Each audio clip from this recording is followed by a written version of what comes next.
Jarasandha saw them, and he was looking at them. He was thinking, these are funny-looking brahmanas, because usually brahmanas are, weak and thin. And there's Bhima, huge, giant, very strong. And Arjuna is also Kshatriya, Maharati. And he could see also they have marks on their shoulders where they carry their weapons. Because the Kshatriyas, they carry weapons like bows and things like that. So there's marks on their shoulders. And he was looking, these are brahmanas, Not only that, not only did they not look, but when they spoke, their voices were like thunder. When the king speaks, everyone, everyone is controlled because they have that Ishwara Bhav. Ishwara Bhav, one of the qualities of the Kshatriyas. Ishwara Bhav, the power to control others. Some people have that Ishwara Bhav. They speak, and they speak with so much authority, very powerfully, So Bhima and Arjuna and Krishna, they were a bit like that, The Jarasandha could understand these people. What kind of brahmanas are these? But anyway, they came to him for charity. And so then he said, yeah, what do you want? And so then they said, we would like a fight. We want a fight. We want to fight you. And then they revealed who they were, that this was Bhima and Arjuna and Krishna. And they're the enemies. They're the enemies of Jarasandha. So Jarasandha said, he said, I'm not going to fight Krishna. He ran away the last time I fought him. Right? Krishna is called Ranchor. There's a famous temple in Gujarat, Ranchor Krishna. Did you go there? Did you see Ranchor? Ranchorji? Krishna is famous. Krishna's got some unusual names, right? Makkanchor, the butter thief, and Ranchor, one who ran away from the battlefield. So Krishna's got these different names for his different pastimes. So Jarasandha said, I'm not going to fight Krishna. He ran away from me the last time I fought him. He's Ranchor. I'm not going to fight him. And he said, Arjuna, he won't give me a very good fight. He's not strong enough for me. Jarasandha was very powerful. And he said, this Arjuna, I don't think he'd be a good fight for me. It'd be too easy for me. He said, well, I will fight Bhim. I think he can give me a good fight. I will fight with him. So it was arranged. Jarasandha and Bhima would fight with each other. So, of course, it was a big fight. And Bhima couldn't get the better of Jarasandha. And they were fighting and fighting for many days. And nobody could win. But then Krishna, he is omniscient. He knows everything. And he knows all the tricks. So he took a twig. And he ripped it down the middle. He ripped it in half. And he told him, he said, you know Jarasandha? Jarasandha. The name means who was joined by the witch, Jara. That this child, Jarasandha, was actually born in two halves. There were two halves at birth. And they were thrown away. He was actually the son of a king, a Kshatriya king. But when the two halves were born, they thought, this is useless, two halves. And they just threw them away. But the two halves were found by this witch, Jara. And this witch, Jara, joined the two halves together. And this way Jarasandha got the life by the grace of this witch, Jara. So Krishna gave the secret to Bhima. He took that twig, he ripped it down the middle, bifurcated it. And so Bhima understood. So he went to fight Jarasandha, and he grabbed one foot and knocked him down.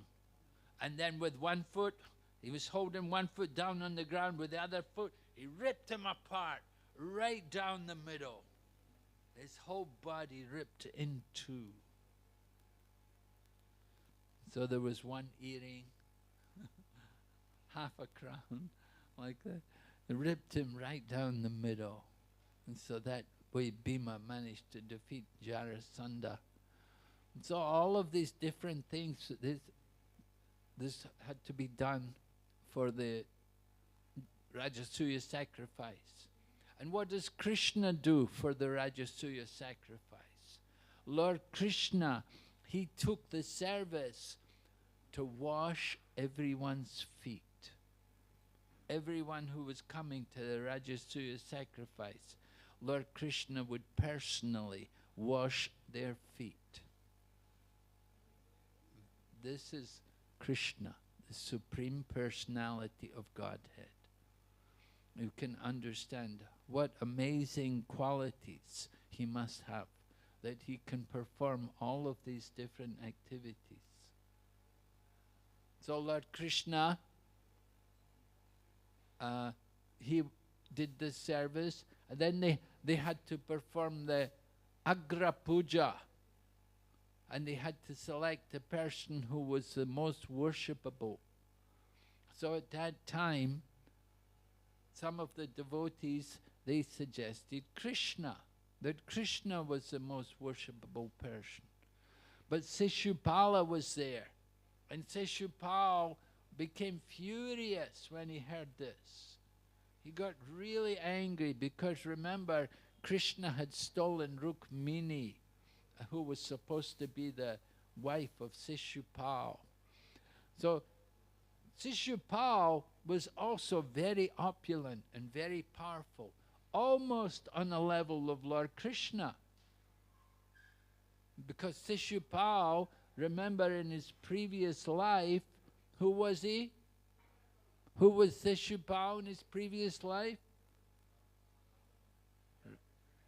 Huh? Yes, yeah, there were three. They had to take 3 births, right? There was Hiranyakashipu, Hiranyaksha, then Ravan, Kumbhakarna, and then the 3rd birth, Sishupal and Dantavarka. And so, Sishupal was born in a royal family, very opulent, because he'd been killed in the previous life by Lord Ramachandra. So he was, the next birth he took, it was in great opulence. And he was born in this family, and he was almost equal to Krishna, right? Almost as powerful as Krishna. Very strong, but not quite equal to Krishna. Almost equal to. So he was always overshadowed by Krishna. If you have like that, maybe when you study, there's somebody who always beats you, You're always second, and this guy always beats me. He's always got better grades than me. Every subject, he beats me. You think, you get this person, you can never beat him. So Sishupal was like that. He could never defeat Krishna. And so when they suggested that Krishna should be worshipped, then Sishupal really went berserk, and he stood up and he started to yell, no, he's a cowherd boy. You don't understand his origin. This person, Krishna, no, for goodness sake, why you would worship this person, he's a low-class character. He's not a king, he's not from a royal family or anything. And he was going on and complaining and committing offenses against Krishna. And so at that time then Krishna had to decapitate him with the help of his Sudarshan chakra. Krishna removed the head of Sishupal. And then after that, then it was possible only to do the Rajasuya Yajna. So because Maharaj Yudhisthira did these yagyas, so he enjoyed great opulence. His opulence was so great that all the demigods couldn't believe the opulence of Maharaj Yudhisthira. But Maharaj Yudhisthira wasn't attached to the opulence. He saw it all as the grace of Krishna. And all the opulence which was there in his kingdom, which was envied even by the demigods, it was all for the service of Krishna. And he recognized that all belongs to Krishna. So in this way, Maharaj Yudhisthira and the Pandavas, they were so exalted devotees that they were worshipped even by the spiritual teachers of the Paramahamsas. Even the Paramahamsas. Paramahamsas means the swan-like personalities. So these swan-like, these people who are so-called Paramahamsas, they're not always Paramahamsas. They may name themselves, they may be called like that as Paramahamsa, but they're often full of faults. Sometimes they're very much attached to their own name and fame. They're attached to position and they want honor. Just like Durvasa. We saw Durvasa, he had problems. Although Durvasa was very powerful, he was a sannyasi, he was a guru, he had many disciples.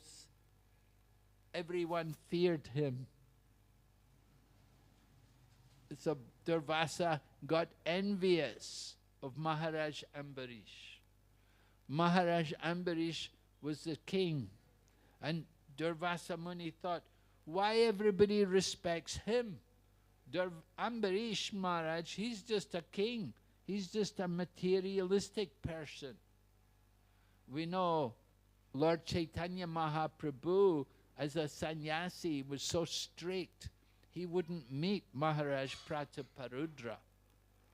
He said, no, I cannot meet a king. He's a worldly person. And that was 500 years ago only. Durvasa and Maharaj Ambarish, that was thousands of years ago. But even 500 years ago, Chaitanya Mahaprabhu refused to meet Maharaj Prataparudra because he's a worldly personality. He said, it will be a stain on my character. And he said, just like if you have a white cloth and you have one stain on the cloth, then the whole cloth is ruined. Right? You get one stain on your cloth. Maybe when you're taking pomegranate, you get the pomegranate juice on your shirt or on your dhoti, ruined. You'll never get the stain out. Right? So Lord Chaitanya Mahaprabhu said, I cannot meet this Prataparudra, a worldly person, a king. Because Mahaprabhu was such a strict sannyasi, he did not want to meet him. Of course, the devotees, they were telling him, well, he's really a good person, he's really a devotee. He may be a king, but he's really a devotee. And when Maharaj Prataparudra heard that Lord Chaitanya wouldn't meet him, Maharaj Prataparudra is ready to give up the kingdom. And he's ready to go and just become like a gypsy. And put an ivory earring on, indicating that he has given up the material world. So they were worried, they wanted Maharaj Prataparudra to remain the king because he was a good king. He was Krishna conscious. So they wanted him to keep the king, to be the ruler. He was very kind. When Mahaprabhu came, all the devotees would come from Mayapur. Maharaj Prataparudra ordered, make arrangements for them all, give them accommodation, make sure they all get prasadam. So that's the kind of king you want, right? You go there to the kingdom and the king is saying, welcome, and gives you a place to stay and gives you prasadam. And when we go to the holy places, it should be like that, actually. Because nowadays it's How much can you pay? Do you want to stay in the Lotus building? Can't you? So anyway, Maharaj Prataparudra, finally, he, with the help of Sarvabhauma Bhattacharya and Ramananda Rai, they directed him how he could get the darshan of Chaitanya Mahaprabhu. Of course, he had to disguise himself. He had to give up his royal robes and put on the simple dress of a Vaishnava. And in this way he could come to be near Chaitanya Mahaprabhu. So Durvasa Muni, he was envious of Maharaj Ambarish. That this Ambarish, he was so popular. All the people in the kingdom loved him because he was such a great king, so magnanimous. And he encouraged all the people. And he had a nice temple.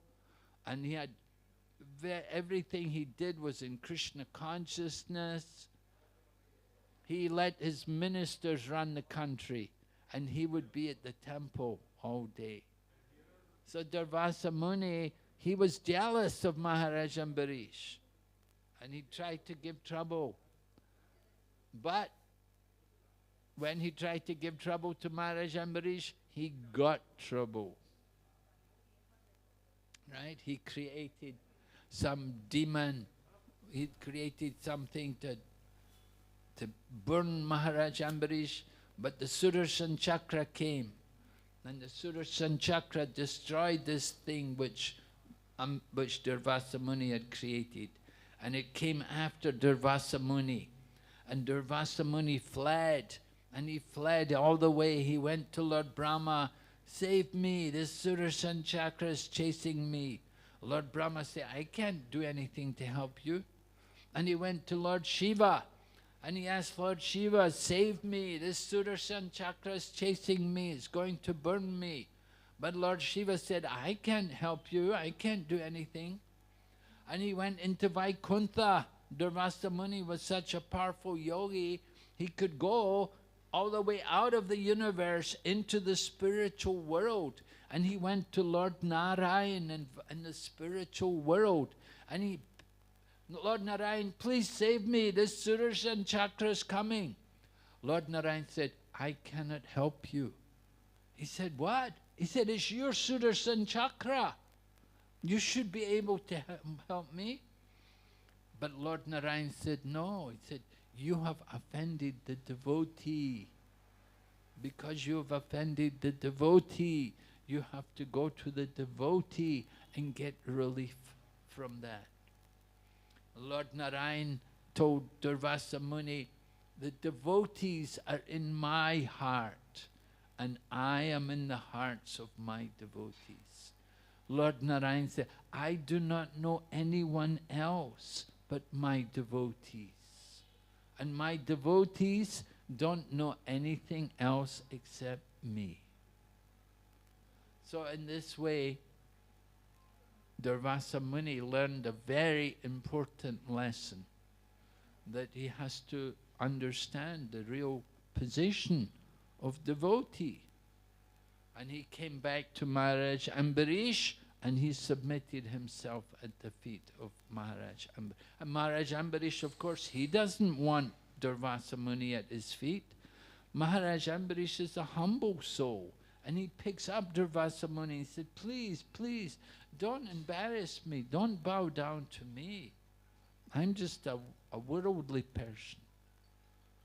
So we see these qualities among all these devotees, like Hanuman. Hanuman's thinking, well, I'm just a forest animal. I don't know anything. Of course, Hanuman is not just a forest animal. He is a great, very great devotee.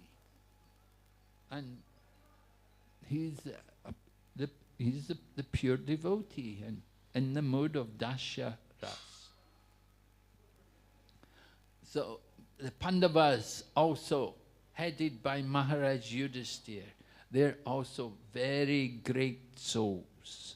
They have no material desires.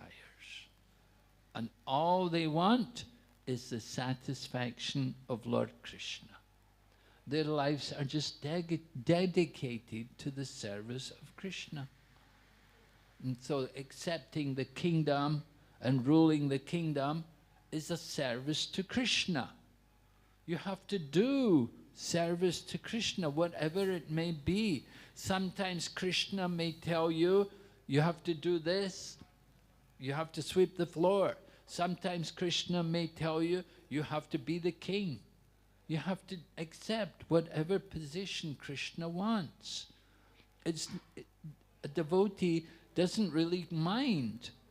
All he wants is devotional service. It may be a big service, it may be a humble service. A devotee doesn't mind. That he's satisfied to have service for Krishna. That is what he wants. That is pleasing. We don't think of what we want, we think, what does Krishna want? What does Krishna want me to do? Sometimes Krishna wants you to go here, sometimes Krishna wants you to do arti, sometimes Krishna wants you to wash the pots, sometimes Krishna wants you to clean the toilet, sometimes Krishna wants you to give the class. You do whatever Krishna wants. That should be the mood of the devotee. We want to submit ourselves in service to Krishna. Surrender, right? 6 items of surrender. Anukuyasya sankalpa pratikuyasya varjanam. Rakshishashiti vishvaksho gopretve varanam tata. Atmanikshema karpanye sadvina sharanagati. So sharanagati, surrender to Krishna, means accepting everything favorable for devotional service and giving up whatever is not favorable to Krishna. Knowing that only Krishna can maintain us and knowing that only Krishna can protect us. Having no desire other than the desire of Krishna, and always feeling oneself meek and humble. Atmanikshema karpanye. These are the characteristics of surrender. And the Pandavas, they show that. Hanuman, he shows that. Narada, he shows. They're all great devotees. And their business is devotional service. Life after life. Birth after birth. They don't want anything else but service to Krishna. Why? Because it's so satisfying. Nothing else satisfies the soul but service to Krishna. People dream, I want to be the manager of the multinational corporation. I want to be the CEO. I want to be the whatever, big positions. It will not satisfy them. There is no happiness in the material world. Try to understand. Real happiness is not satisfying the mind and senses. Real happiness is to satisfy the soul. Our soul is satisfied when we are properly situated in service to Krishna. Kolaveka Sridhar was a very poor man, but he was very happy. He was very satisfied. He was satisfied. His income was very small. He had a few banana trees, and whatever income he could get by selling whatever grew from his banana trees, he would always use 50% to worship Mother Ganga. This is the principle. 50% for the worship of Krishna. So Kulavika Sridhar, his home was dilapidated. You know, it was broken down, holes in the roof, and so on. And his cloth was not new, it was old cloth. And even he had a pot. His pot was iron. It was not copper or steel. It was a simple old iron pot. When Lord Chaitanya came back from the Chankasi, Lord Chaitanya came back with all the devotees. They came past Sridhar's house. And Lord Chaitanya went to Sridhar's house and he got that pot and he drank the water. And Kulavika Sridhar was upset. No, no, please, don't, no, please. He didn't want Lord Chaitanya to drink the water from his old rusty iron pot. But Lord Chaitanya drank it and said, oh, nectar. Kulavika Sridhar said, I am ruined. Kulavika Sridhar considered himself to be an offender because Lord Chaitanya was drinking water from such an old pot. You know, naturally, Krishna comes, you want to give the best. You want to at least give the nice pot. But Lord Chaitanya took this old pot of Sridhar's and drank the water. And then when Lord Chaitanya was doing the 22 hours of ecstasy, when he was sitting on the Vishnu altar, at that time he told them, bring Sridhar. And they didn't know Sridhar. None of these devotees knew who Sridhar was. And they went to bring him in front of Lord Chaitanya, and Lord Chaitanya told Sridhar, ask any benediction you want. Whatever blessing, whatever benediction you want, tell me now. I'm ready to give you all you want. And Kulavika Sridhar said, then bless me that I can continue to do as I am doing. Whatever income I get, I spend half to worship Mother Ganga. I am happy. He said, the bird lives in his nest, and the king lives in his palace. Everyone is suffering and enjoying according to their past deeds. Why I should change anything? Just let me continue as I'm doing. So Kulavika Sridhar, such a nice example of the devotee, was very dear to Lord Chaitanya Mahaprabhu. So similarly, the Pandavas and Maharaj Yudhisthira, they're so dear to Lord Krishna because they're fully devoted to Krishna. Any questions? Comment?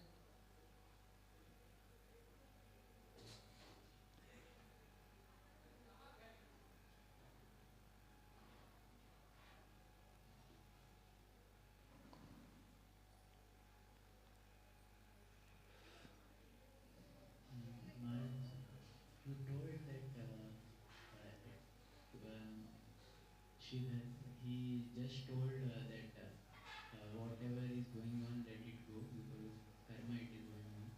So sometimes I feel that according to karma something is happening, but if something else happens, it is more favorable to devotional service for my service to Krishna. So should we pray like that, or we should just let it go? That's an interesting point you've brought up, Prabhu, because sometimes we may think, well, it's their karma. We may think like that about the Pandavas. Maybe it was their karma to be the kings and to be the rulers. It was their karma. But actually, it's not karma. for the devotees. Whatever happens to the devotees, like these Pandavas and like Hanuman and so on, it's not karma, but it's the arrangement of Lord Krishna to highlight the glories of these devotees. So whatever's going on, let it go on. You say, as devotees we should think, whatever's going on, just let it go on. Actually, it will go on. It will go on by the grace of Krishna. So do we need to pray to Krishna to do something? No, if we're in difficulties, we're having problems, should we pray to Krishna? Yes, we should always remember Krishna. But we should think, a devotee will think that whatever's happening, that if I'm suffering, I should suffer more. But Krishna's reduced the suffering. A devotee thinks that actually I'm so fallen, I deserve to suffer more. But by the grace of Krishna, my suffering has been minimized. And when we're enjoying, when we're happy and very comfortable, we should think, I don't deserve so much. I don't deserve all of this luxury and comforts, but Krishna's just encouraging me. Just like Sudama Brahman, the great devotee of Lord Krishna, he was Krishna's school friend. Then he went to Dwarka to see Krishna, and he met in Dwarka, and then Sudama came back again, and he came back and he saw his home was all transformed.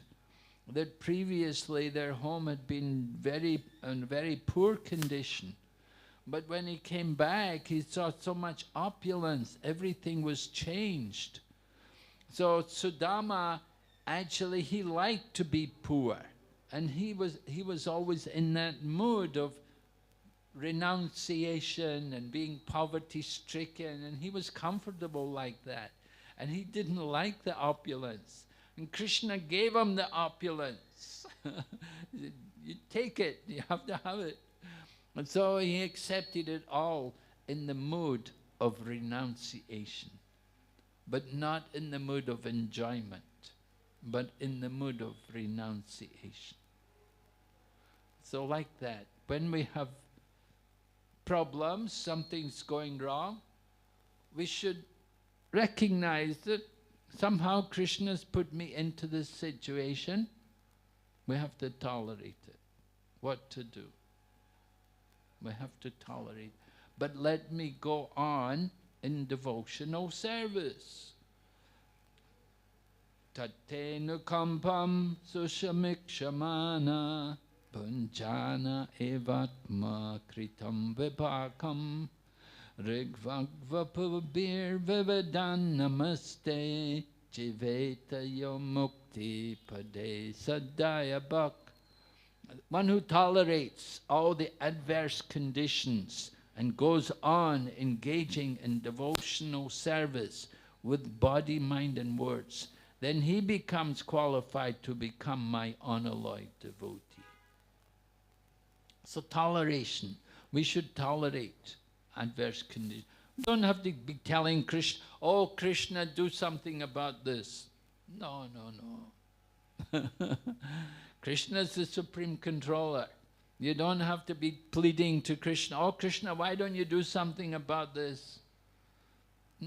We have to tolerate, we have to think, this is Krishna's arrangement for me, to purify me, to take away my attachments, or to bring me more in Krishna, to bring me forward in Krishna consciousness, to let me give up my attachments.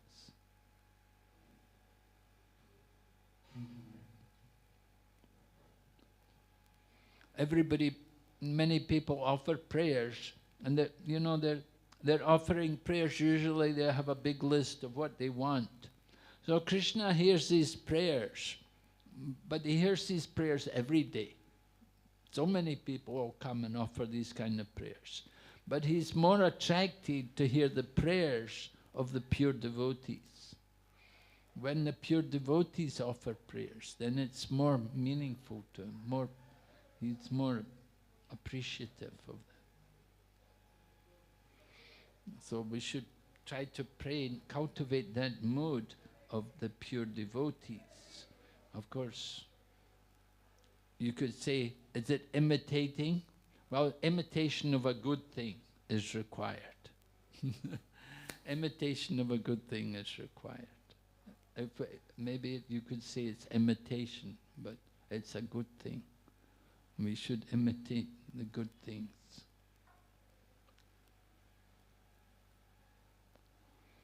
Right? Imitation, we can't imitate Krishna. You know, Krishna had 16,108 wives. You cannot imitate that. But you can be a householder, you can be married, you can have a wife, that's following the example. Follow the example. We say, don't imitate. Okay, Srila Prabhupada ki, Gaur Bhakti Vrinda ki.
मोसमापतिता प्रभु न पैबे are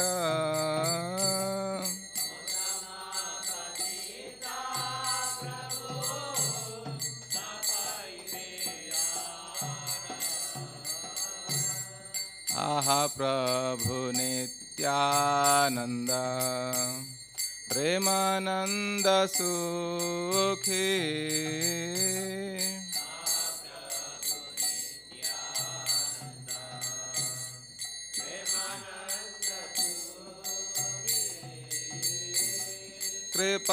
कृपावलोकन करो yummy बड़ दुखी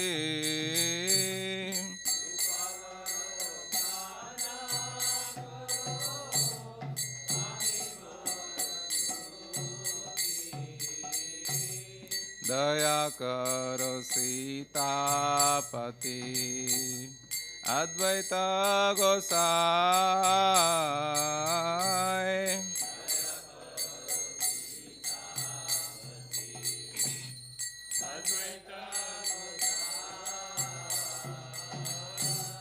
तब कृपा बले पाय चैतन्य निताय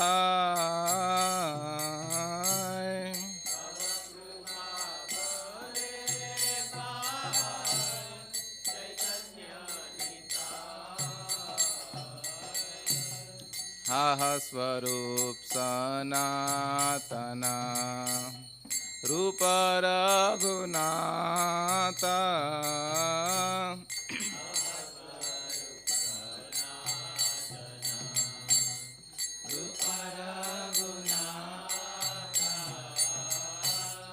भट्ट जुग श्री जीव प्रभु लोकनाथ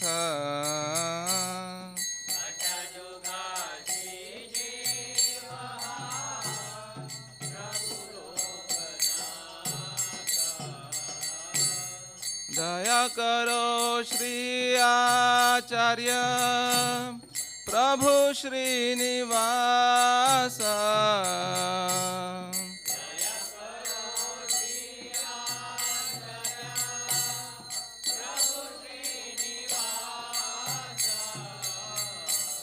रामचंद्र संग मागे नरोत्तम दास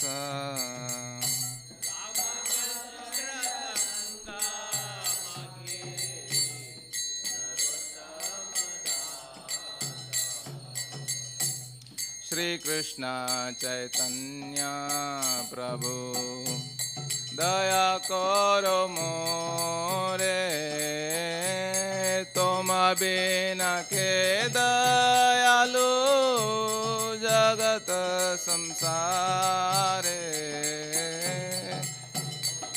चैतन्य प्रभु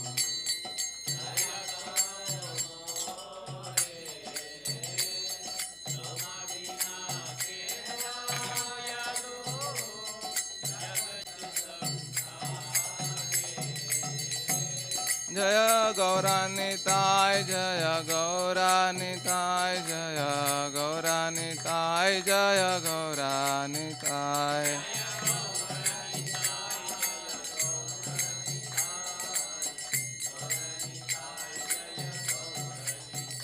जय जगन्नाथ जय बलदेवा जय सुभद्रा माई जय सुदर्शन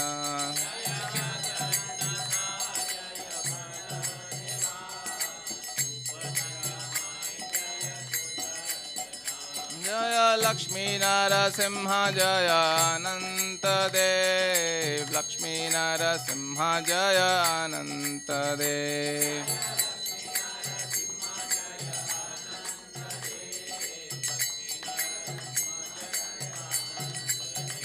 जय गौरानिताय जय गौरानिताय गौरानिताय जय गौरानिताय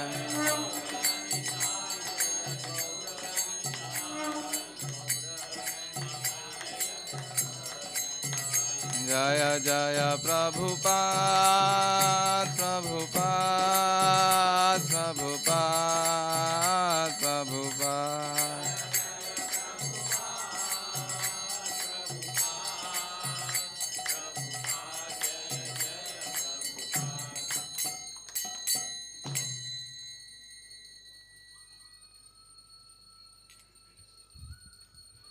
यशोमती नंदन व्रजवर नागर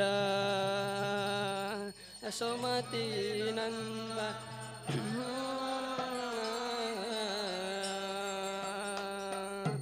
यशोमती नंदन व्रजवर नागर यशोमती नंदन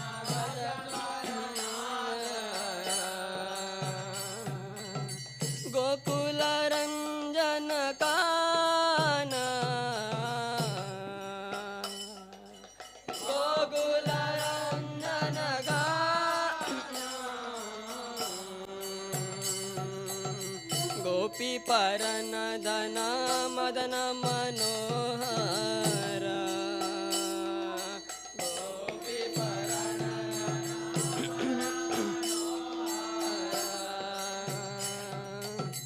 कालिया दमन विधान कालिया दमन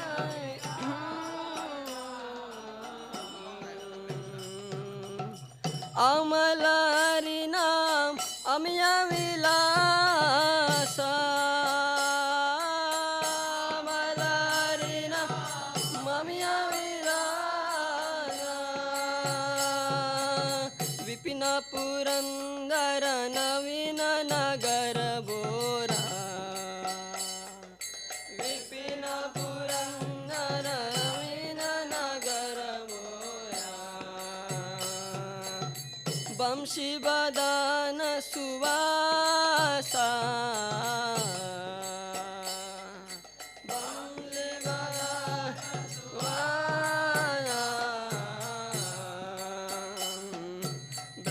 जन पालन असुर कुल नाशन भज जन पालन असुर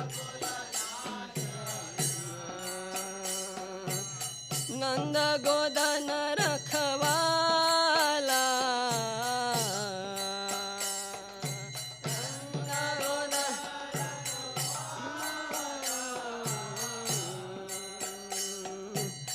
गोविंद माधव नवनीत तशकर गोविंद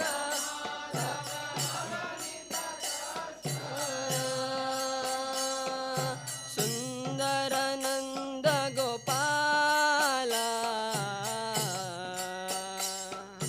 सुंदर नंद गोपाल यमुना तट चर गोपी बसन हर यमुना तट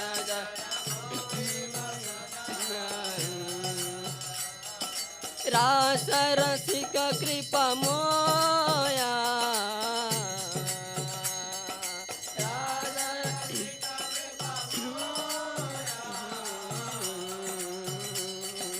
रास रसिक कृपा मोया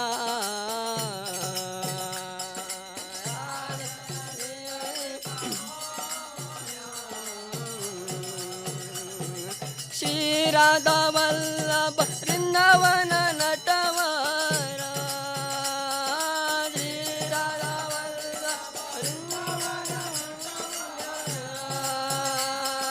भक्ति विनोदाशाय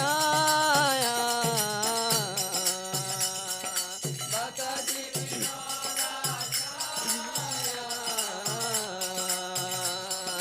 यशोमती नंदन ब्रज जर नागर यशोमती नंदन ब्रज हरे Krishna Krishna Krishna Hare Hare Hare Ram, Ram Ram, Hare Hare.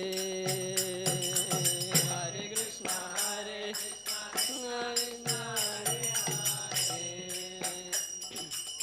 Hare Ram,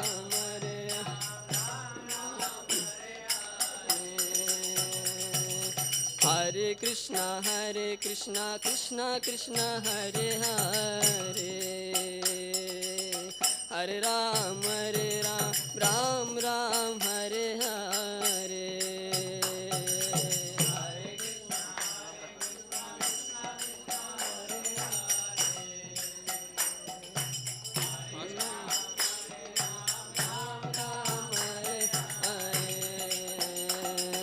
Hare Krishna, Krishna Krishna, Hare Hare.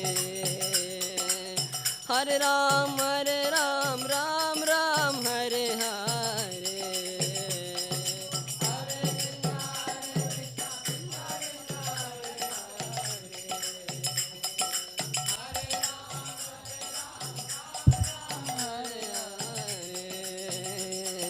Hare Krishna, Krishna Krishna, Hare Hare. Hare Ram, Ram Hare Hare.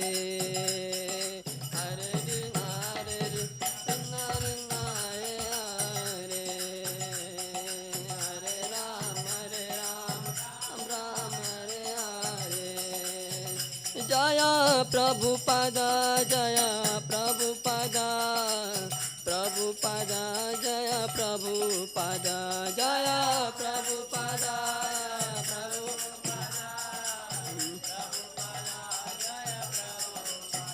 Jaya Jaya Prabhupada, Prabhupada, and Prabhupada, Jaya Jaya Prabhupada.